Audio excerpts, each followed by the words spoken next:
Hi, family. My name is Damon. I am an alcoholic. First of all, thank you so much for this opportunity. There's very little in this world that I enjoy as much as speaking for Alcoholics Anonymous.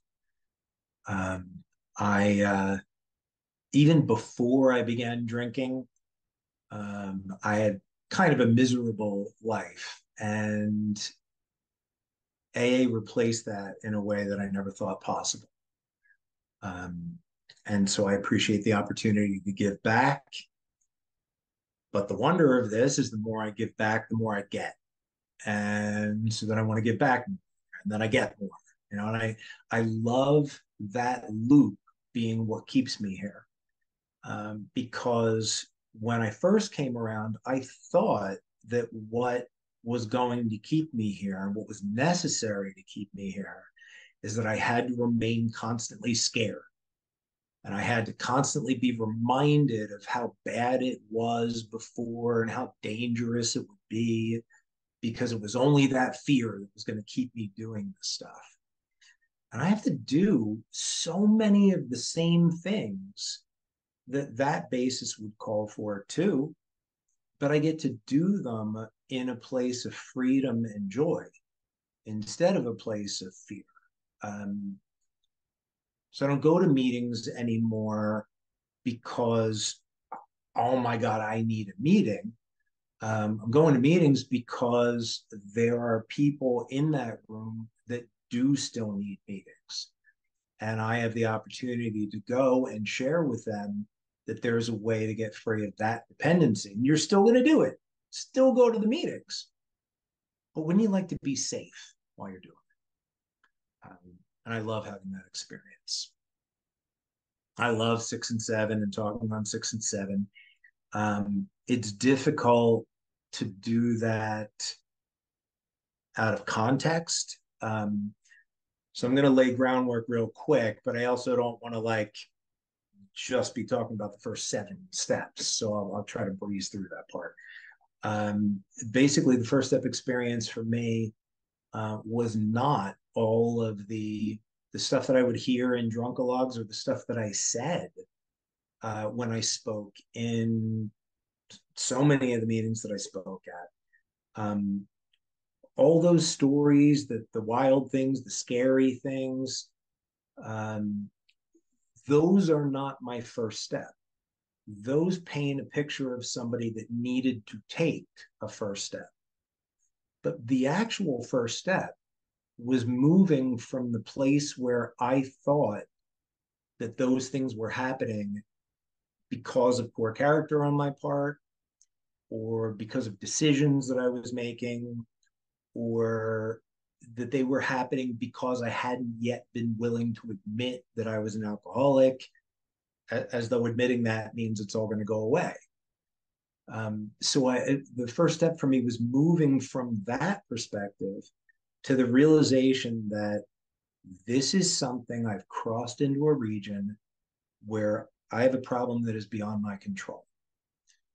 And that there is no such thing as getting a handle on it, and that no amount of changing my environment, looking out for triggers, staying away from people, places, and things, playing tapes through, keeping it green, like that stuff is not going to work. Because in addition to the physical problem that I have, where I don't have any control over what happens within when it's in my system, I was shown that I'm also suffering from a form of insanity. And that step one really then is not, I'm an alcoholic, I can't drink safely. It's, I'm an alcoholic, and that means I am going to drink again. Our book uses the phrase, no matter how great the necessity or wish, I have an inability to stay away from it. And that's what led me to the openness of step two. I didn't want anything to do with the God stuff when I got here. It wasn't until I had that really deep first step experience that I said, I cannot afford the luxury of being uncomfortable with this God idea. Um, I'm not in that position. I identified in step one as being beyond human aid.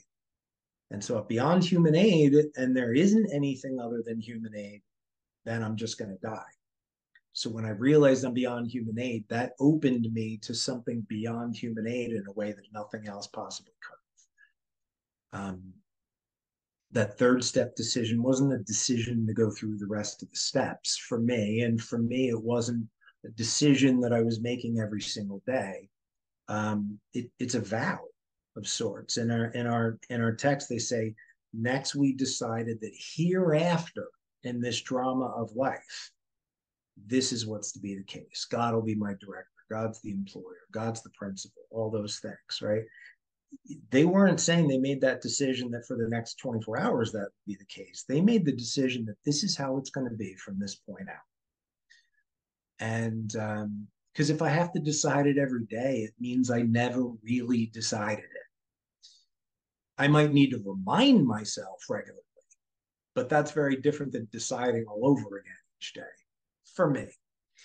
Um, and and then our program lays out that, like, okay, I can make that decision, but that by itself isn't going to do a whole lot because I lack even the power to surrender to God's will. I'm blocked, and I need to find out what that blockage is, and that blockage needs to be removed. So the reason I wanted to back up in this is because I feel like, well, not I feel like I've had two different approaches to 4, 5, 6, and 7. Um, Initially, the approach that I had was, I think, a pretty common one. Like, okay, let me look at the problems between me and other people, and I'll see that I was actually the cause of a lot of it. And so I need to stop behaving that way. And that shows defects. And so I need to ask to have those defects removed. Or I also had heard a lot of, like, that means I have to work on these defects now. So that's a perspective I had for a while. And I feel really grateful to sponsors I've had along the way who helped me to see something a little different. And the studies like this, that I've been a part of, is that inventory ultimately is not about what my relationships with other people are like and figuring that out and who did what. When they talk about that third step decision, it says this can have little permanent effect unless there's a strenuous effort to find and be rid of the things in ourselves which have been blocking us.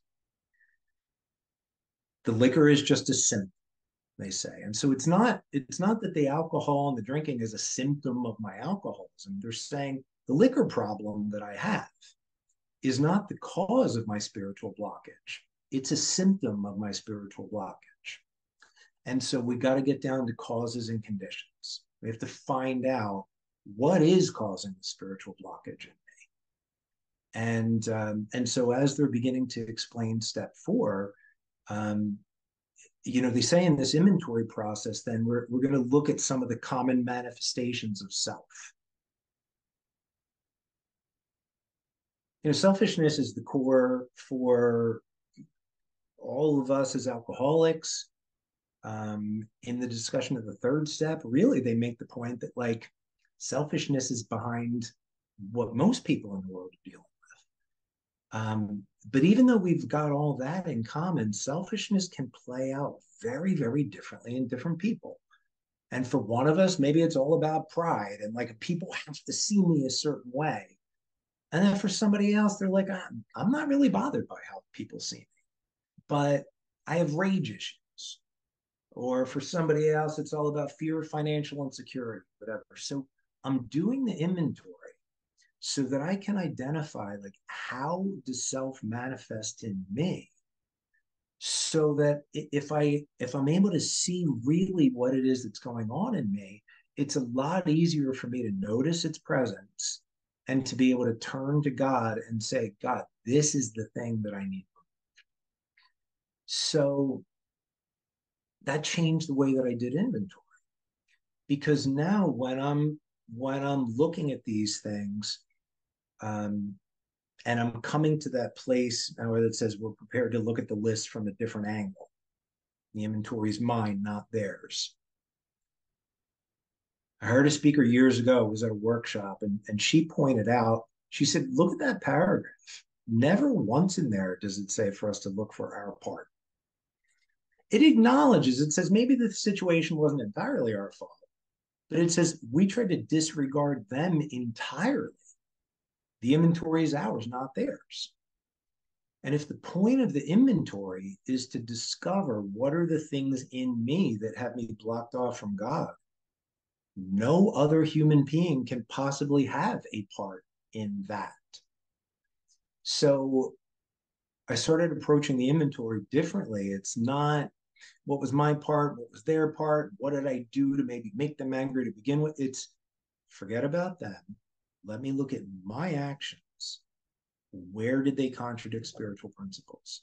And the real helpful thing, the real key for me was the sponsors that helped me to see, they directed me to look at what are the things that cause you to be angry. That's what we need to find out.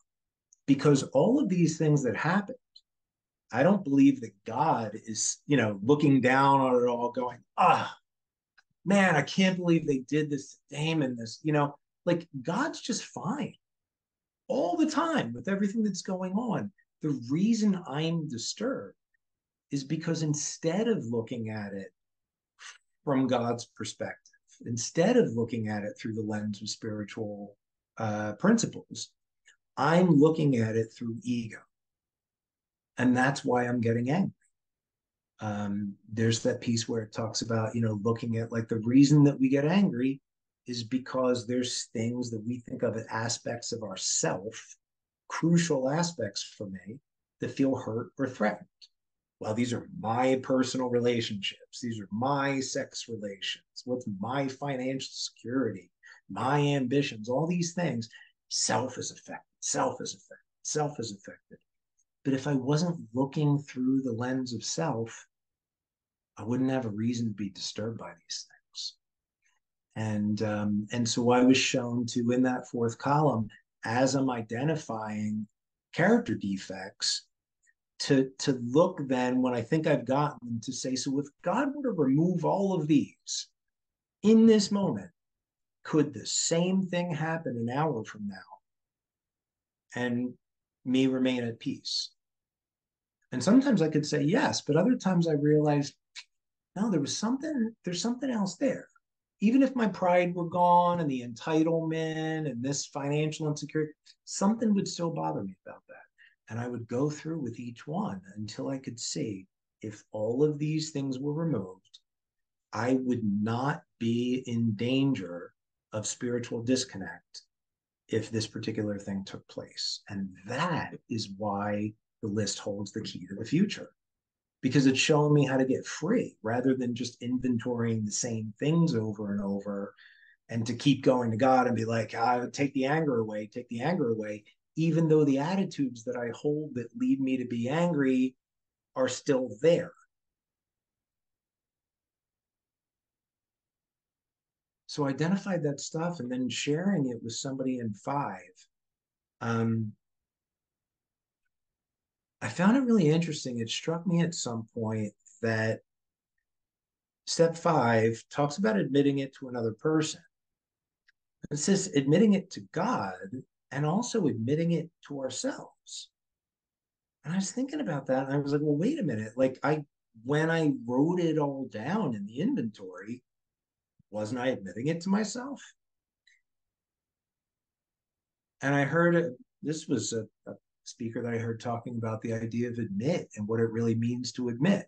And like if you have a ticket to something, it says admit one, right? Like it allows you entrance. It allows you to enter into that thing. So to admit these things to myself, when I was writing this stuff down on paper, there was a way in which it was hitting me. But man, was it a different experience to sit in front of another human being and read this stuff aloud one after the other, and hearing it come out of my own mouth, there was something that was an entirely different experience from what happened in step four. And I think some of it was because throughout my life, when these things came up, the people that the people that I had the issues with, I certainly wasn't going to admit the truth to them. So it was like in there somewhere. And if I did talk to friends about it or something, there was a way in which I downplay it or laugh it off or excuse it. We hear for the first time, I'm really honestly saying out loud, this is what I did to this person. This is what I did to my mother or my girlfriend or my best friend, and it was a whole different experience. And people, a lot of times I'll hear people talk about their fifth step experience, and they'll talk about how much lighter they felt afterwards, and they felt like they were on the broad highway and said that was not my experience. I felt ill after that fifth step because I had written four over the course of some time. And now here, like I said, it was one after the other, after the other, after the other, after the other. And I really got it makes sense that somebody who's carrying around all of this in their head and their heart would need to pour as much of a toxic substance as they could get their hands on into their system. And it became really clear that this stuff on these pieces of paper, it's what's going to kill me because I can't be in spiritual alignment while I've got all this stuff. And so unless this goes, I'm going to die. Like at best, I'm going to die. I may just suffer horrifically for the next 10 years or something. Um, and that brings us to six, and that is what brought me to a place of, for some it was I was willing right away, and for others it took a little time. I do have to talk about the hour in between. I took that seriously. It says, we take our book and we review the first five proposals. And it says like an hour or something. I actually broke it down. I was like, I'm going to think about each one for 12 minutes because there's five and I've got an hour. And what that did is it caused me, it would have been really easy for some of them to say, oh, yeah, totally, I have that step. But I said, I'm going to discipline myself to spend that time in it. And by sitting with it more, I ended up seeing some more stuff and coming to some more realizations. But I was becoming ready to let this stuff go. I'm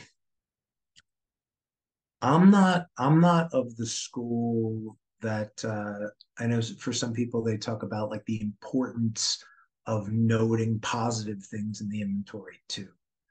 And not only is that not what I find in the book, but I think if I go to the doctor and I'm having a problem with my lungs, like I don't start talking to the doctor about, oh, but my vision is really good right now, and I'm going to the bathroom really well, and I'm like I don't spend time talking about the things, the positive things, the healthy things. I'm there to discuss what's unhealthy so that it can get addressed. And I realized for me that draw to want to focus on the positive too is me trying to maintain a sense of self and to maintain the idea that wait a minute, Damon is a good guy. And I get to realize like that I'm actually working against the process in this, that this is about the destruction of self-centeredness, this flies around a lot. Of people have probably heard like humility isn't thinking less of yourself, it's thinking of yourself less. Like it's the focus on me that was the problem. And so whether it's negative or whether it's positive, it's still a focus on me.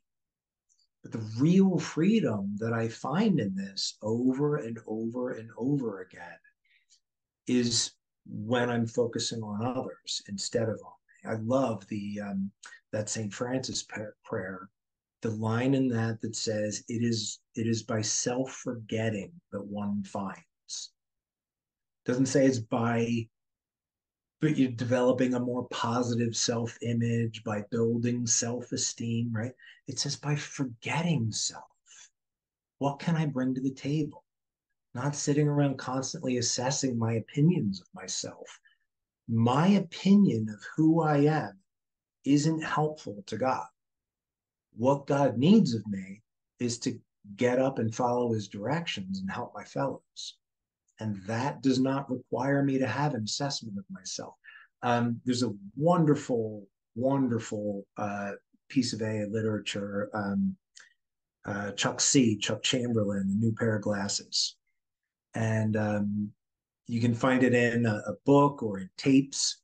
It's not a book that he wrote. He had given, he was a speaker. He would do like weekend conferences sometimes.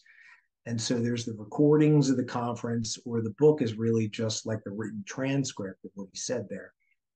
And he says something about an image, his image of himself, and he says, "I don't have an image of myself any more than I have an image of a walrus." And he's sort of saying like that same kind of concept, like his process doesn't require him to have an image of himself.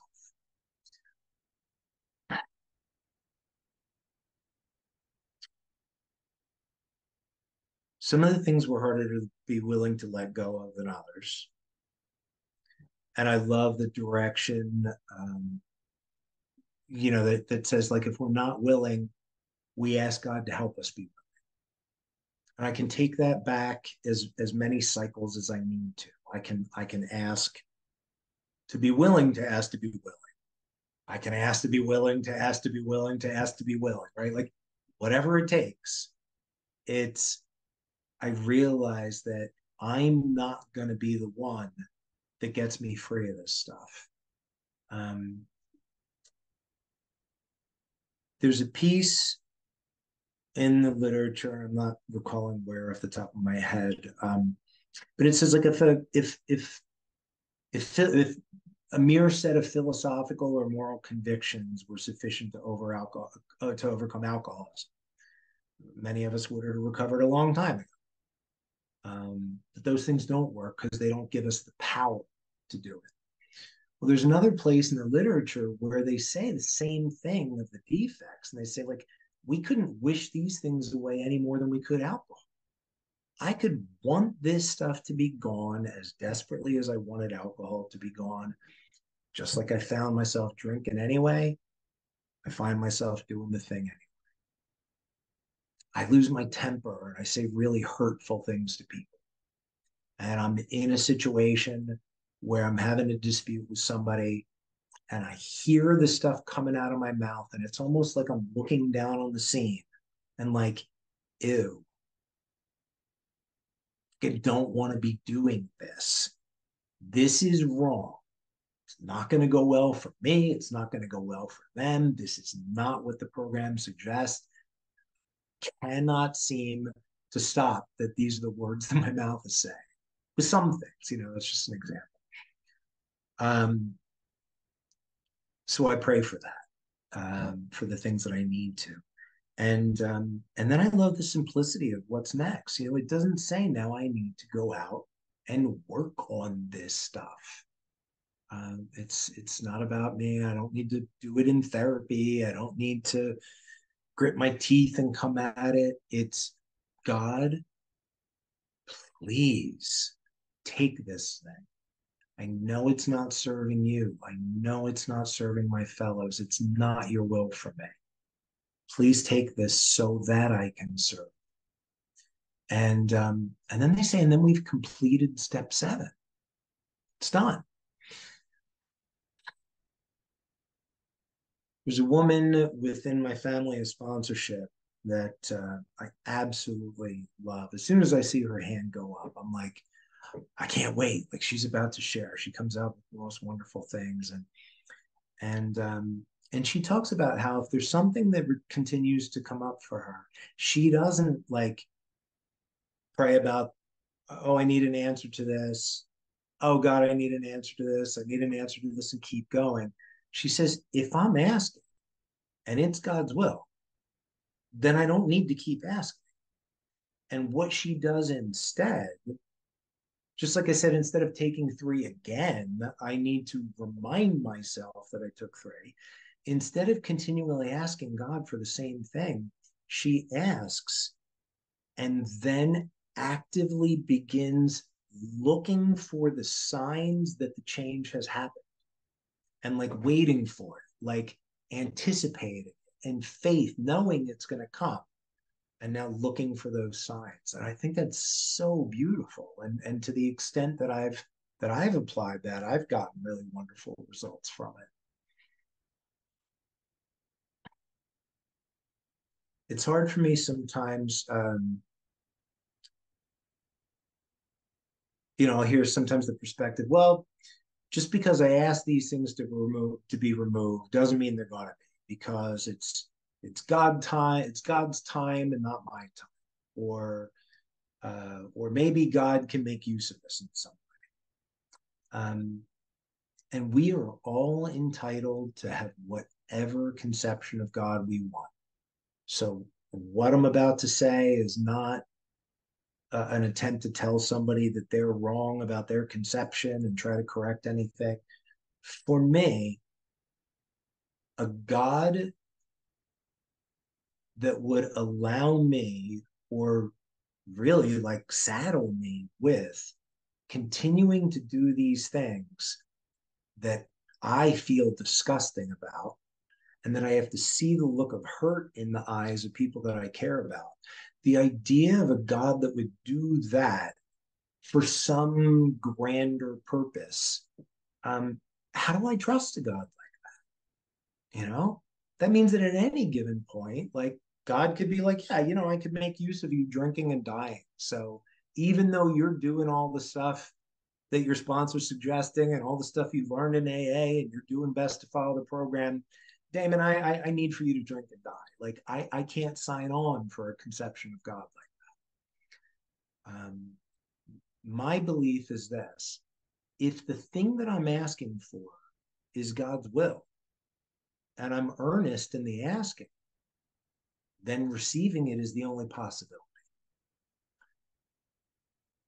Working with others talks about, um, explaining to the new person, like they can have any conception of God they want, but there's a qualification. It doesn't leave it at that. It says he can have any conception he likes, provided it makes sense to him. If I have a conception, if I have a God as a light, my higher power is a light bulb thing, if that is honestly what I believe, and when I'm at the limits of my resources and I'm by myself and can't get to a meeting, can't reach a sponsor, and everything in me is screaming for a drink, if I earnestly believe that turning to that light bulb will solve the problem, then there's nothing wrong with me having a light bulb as my higher power. But if I'm doing that as sort of a tongue in cheek, like, well, you can't make me have a certain higher power and mine will be a light bulb, I'm in trouble. I need a power that makes sense to me. And so I think, like, if I'm living with my parents and they say, could you take the car and go to the grocery store and pick up groceries for us? And I say, sure. Can you give me the keys? And they say, no, we're not going to give you the keys. But we want you to take the car and go over to the grocery store. That would be absurd. That would make no sense. And yet that's how it looks to me, the way that a lot of people talk about this. Like, I'm asking I'm asking God to take away the things that are defects of my character. God's will with spiritual principles or honesty, tolerance, forgiveness, patience, love. That's what God would want me to be. And I'm saying in prayer, God, do that for me. It wouldn't make any sense for God to be like, no, I'm not going to give you what you need to live what my will is for you. So I thought about that and I thought, okay, well, in order for this thing to happen, for the defects to go, I have a job to do in step 6. And God has a job to do in step 7. And so if I've taken 6 and 7 and things are still showing up, who's more likely to have dropped the ball? And by taking that perspective, I've really been able to see like the things that do show up. Because there's a lot of stuff that still shows up. I'm not trying to say, oh, we complete 7 and that means I have no defects anymore. It's for me, when I see those defects crop up, instead of sort of abdicating responsibility and say, I guess God has use of me still being a sarcastic jerk to people, I say, could there be a reason I'm still holding on to this? And every single time I'm able to see that there's a level on which I'm still enjoying it in some way, or I'm still really afraid of what's going to happen if it's taken. And that's helped me again and again. It doesn't just immediately solve the problem, but at least I know what it is that needs to change. Um, and the other piece is about the idea of what it is that I'm giving up to begin with. That 7-step prayer, at least the suggestion for the 7-step prayer, because it says when we were ready, many of us said something like this. And so I realized there is really no 7-step prayer. They're saying a lot of us said this, but they tell us elsewhere in the book, like the wording's optional. It's the idea that we need to express. And so when I'm looking at this, I realize I'm saying to God, um, take all of me, good and bad. And I realize that what I'm doing in that is I'm acknowledging that as much negative stuff as I may feel like I found in steps 4 and 5, and as much things I feel like might be positive characteristics, there still could be stuff that I'm not quite seeing. And there still could be some things that I do think of as good characteristics of mine that are actually getting in the way of what God has in store for me. Bill Wilson, I came across, there's a phrase that he really liked, it was the good is the enemy of the best. And sometimes when there's something that's good, we say, okay, well, that doesn't need to change. And we leave it. And that could be getting in the way of the actual wonderful thing that could otherwise be in store for us. So I need to say to God, take all of it. What I think of as the good and what I think of as the bad. I'm not going to make the determination what I'm giving to you, and I'm offering it. And to offer is to present for acceptance or for rejection. So I'm handing all of it to God, and I'm saying the stuff that actually serves you and my fellows, let me have it back, and the stuff that doesn't, throw it in the bin.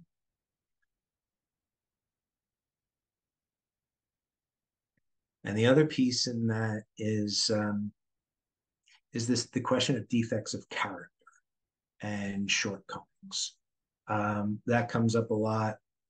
I've seen in a couple of different sources that the actual explanation for that is that Bill just didn't want to end the 2 sentences right next to each other with the same word. And in the way that he was writing, he thought it would be better to phrase it that way. But uh, even if he hadn't come out and said that, and we didn't know that, I mean, there's nothing in the directions that actually suggest that they're talking about two totally different things. But so I'm asking, I just blank for a second. I'm going to take a breath and let it come back.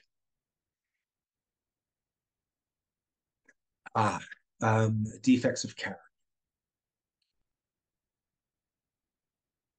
Some of these things have been and can still be really hard for me to be willing to part with. And Bill in the 12 and 12 talks about like, what's going to become of me if these all go? I'll look like the hole in the donut, right?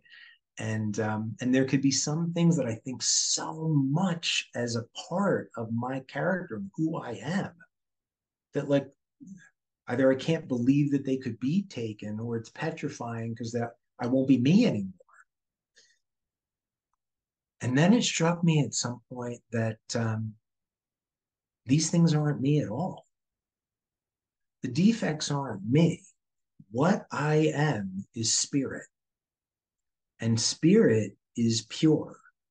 Spirit does not have defects. What it says is defects of character. And it makes me think of when they talk about like us as alcoholics, like that most people try to present to the world their stage character and the one that they want other people that they want others to see, right? So when I was a child, um, there's a lot of negative stuff, a lot of scary stuff that I experienced. Um, wasn't necessarily because of alcoholic parents. My parents were not alcoholics, but they were spiritually ill, and that is they did not have a workable design for living. They were driven by 100 forms of fear, self-delusion, self-seeking, and self-pity. They just hadn't crossed the line into alcoholism or some other addiction. And so, in the face of those things and the larger world, there was stuff that I realized, oh, I did this and kids made fun of me. And I said this and the teacher yelled at me. And there's all these experiences that I had. And I said, oh, I guess I better not show this. And I better start behaving like this. And I developed little by little the character that has become known as Damon. And that was something that was built up along the way, but that is not me. I'm spirit. And so when I'm asking for these things to be removed, it's not saying horrible things about me and it's not detracting from me.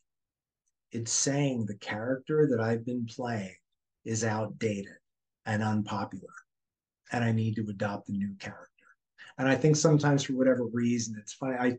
I picture Robin Williams, who played Mork on Mork and Mindy, and I'm dating myself, but Mork and Mindy, he was this wild goofball alien, that was a character that he played.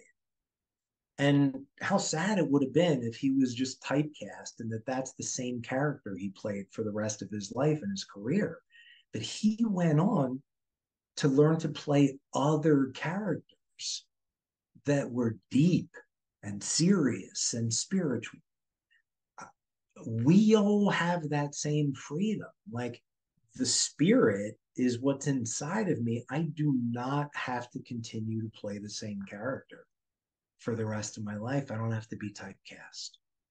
And I want to end with this, that when it says we've completed step 7, it rolls right into now we need more action because faith without works is dead. And the way I look at that is if I'm locked in a cell, I'm told I have a prison sentence and I'm locked in this cell. And every morning I get up and I pray, like, God, please release me from this. Please get me out of this cell. If one night that lock clicks and the door is open, I could still live out the rest of my life and die in that cell if I never in faith go up and actually try the door. And that's how I see 8 and 9. If I ask for these defects to be removed, the fears and the hurt and the bitterness, if I ask for that to be removed, but I'm not going and making the amends because I'm thinking it's still there, I never get to find out that it's been taken. And so I thought all the things that we call the 9 step promises, I think of those as actually the promises of the seventh step. That if I'm asking for my fear of financial insecurity to be removed, it gets removed. It's that I won't get to find out that it's been removed until I take 8 and 9. And it's getting up and leaving that person's place after having handed them a check of their money back that I experience, oh my God, my fear of financial insecurity is lifting or has lifted. But if it hadn't already happened, I never could have done that to begin with. So that's the thing I want to leave people with is like, whatever it is that you're asking to be taken, find out, get up and say, if that were gone, what's the thing that I would now be capable of that I didn't think I was? And go try it. And it's amazing the things that I found out through that process. Um, I'm gonna I'm gonna leave it there, and thank you so much for the opportunity.